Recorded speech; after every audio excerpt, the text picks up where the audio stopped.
This is representative of an extraterrestrial civilization. This is the most important discovery in the history of mankind.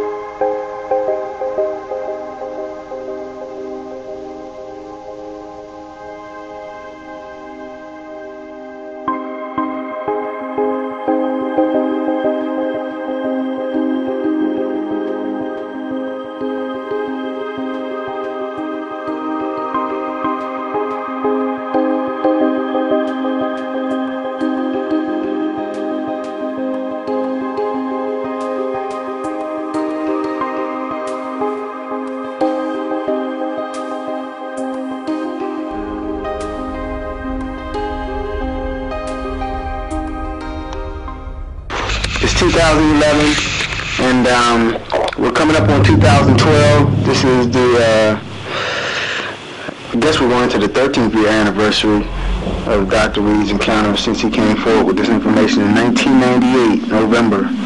And I got some questions dealing with the aftermath of the Fact or Fake show.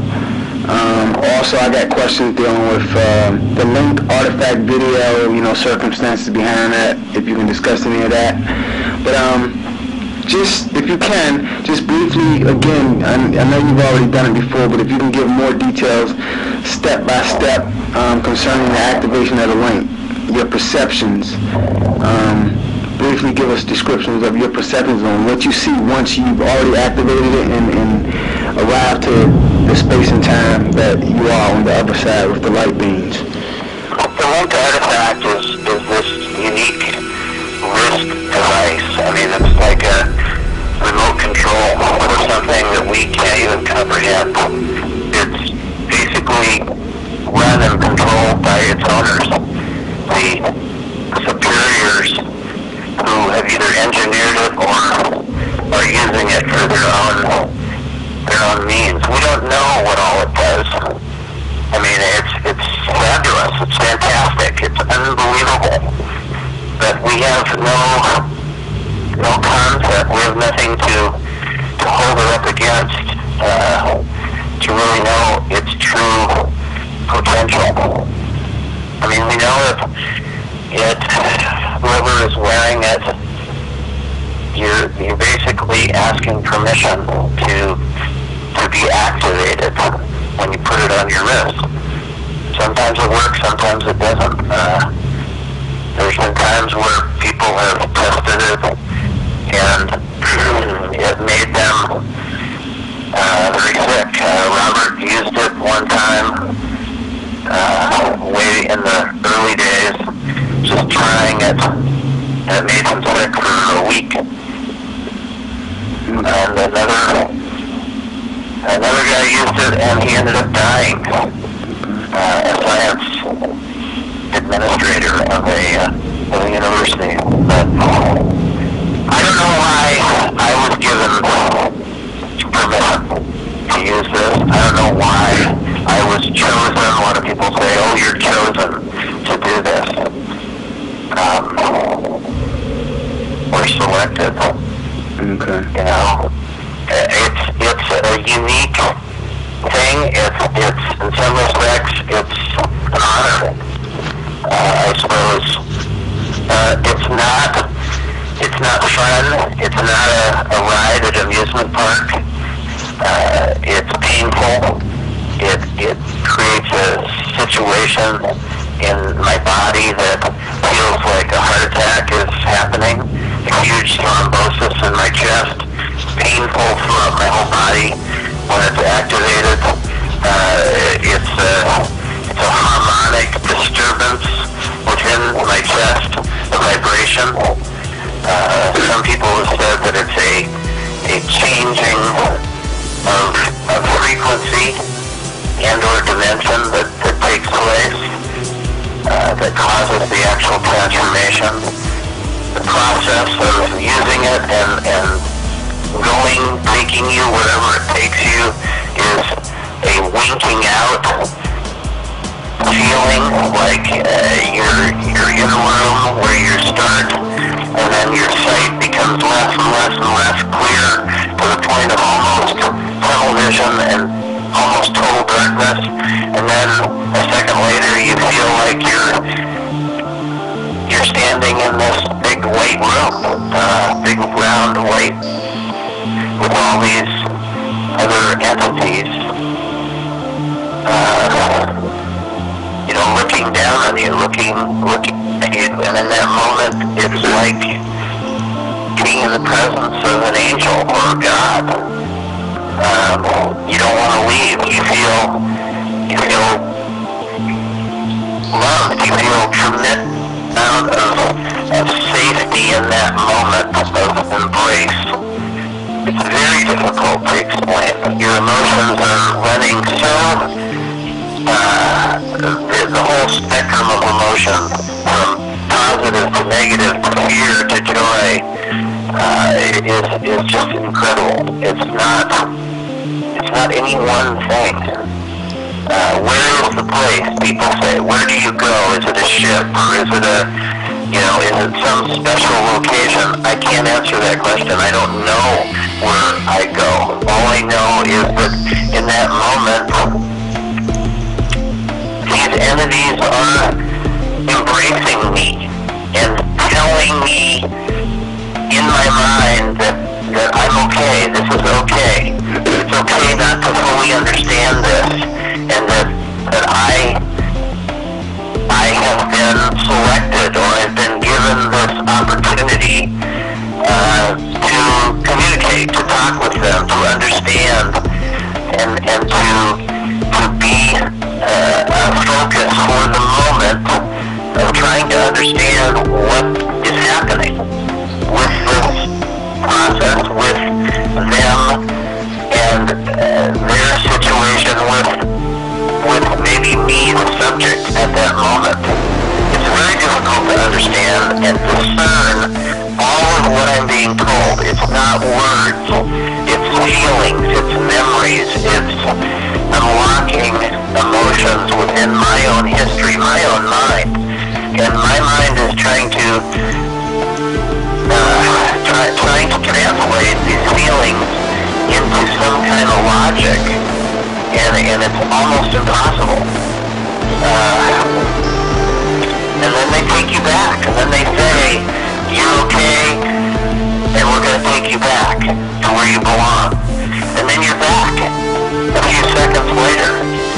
And it's painful to come back. You don't really want to be taken back.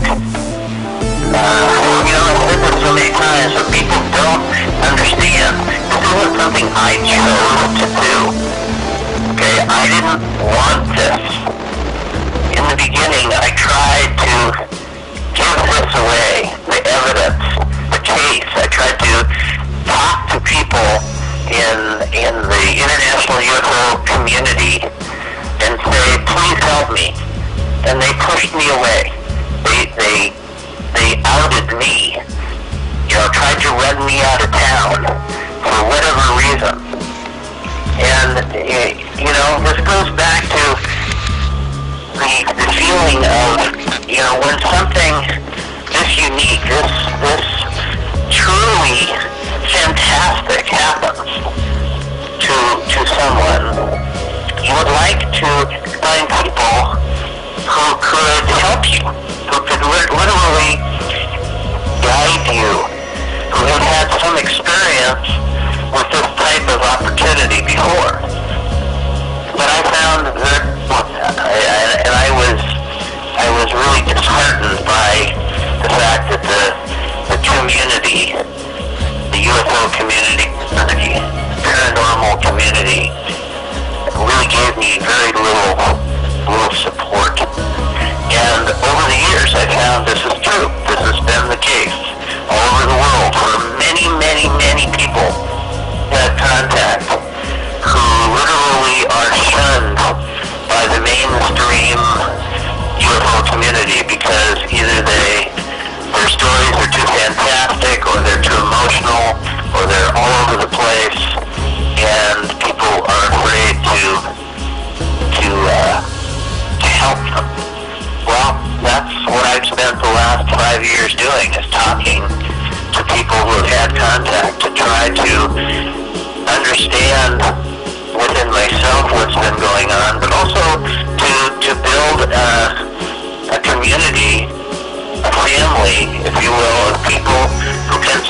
each other in this time of emotional crisis. There's no stability to this information because there's nothing to draw community around. Each situation is very different, even though there are similarities when people have contact, but they can be from one end of the spectrum to the other. Sometimes they're children who are contacted and not their parents. Sometimes they're kids who are in their teens. Sometimes they're older people. So it's across the board. And we need to give these people a voice, not just from the standpoint of one of us who happens to be in the spotlight talking about them. We need to bring them forward and embrace their stories and them as the people we need to listen to. You know, we don't need to out them. We don't need to, ridicule them. I mean, that's the problem with the UFO community and the paranormal community, is that we tend to tear them apart because they have wild stories, or they have too much evidence, or they don't have enough evidence. There's too many egos involved within the hierarchy of the entertainment end of ufology. That's why I stepped away from it. That's why I didn't continue to be part of that circus, to go around the United States and talk at these different forums where they literally put you on display and you charge tickets. I took myself out of that. Okay? That's one of the reasons why publicly, openly, I haven't been talking. I've decided that, maybe my best use of my own experience was to go behind the scenes and talk to people candidly and gather information to try to better understand what's going on for all of us. It's not just about one individual. It's not just about me having an experience and, me standing up in a spotlight and telling my story. It's about all of us. It's about the connectivity of this unique, unusual, unnerving situation. We have no guidelines to handle this. This is not part of our framework. It's not part of our paradigm. And all of a sudden you're thrown out of your normal comfort zone into this situation where you have no lifeline. Unless you're talking to somebody else who has had some kind of similar experience or knows the trauma involved, the emotional trauma that you go through dealing with this. I mean, it's really hard for people. I know that a lot of the public have sincere ideas and sincere kindness about some of us who have talked about what's happened in our lives.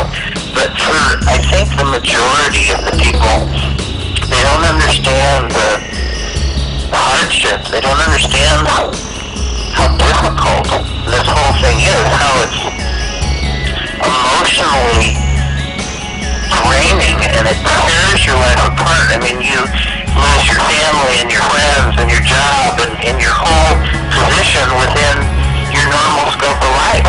You just feel disassociated, disconnected. And that leads to depression.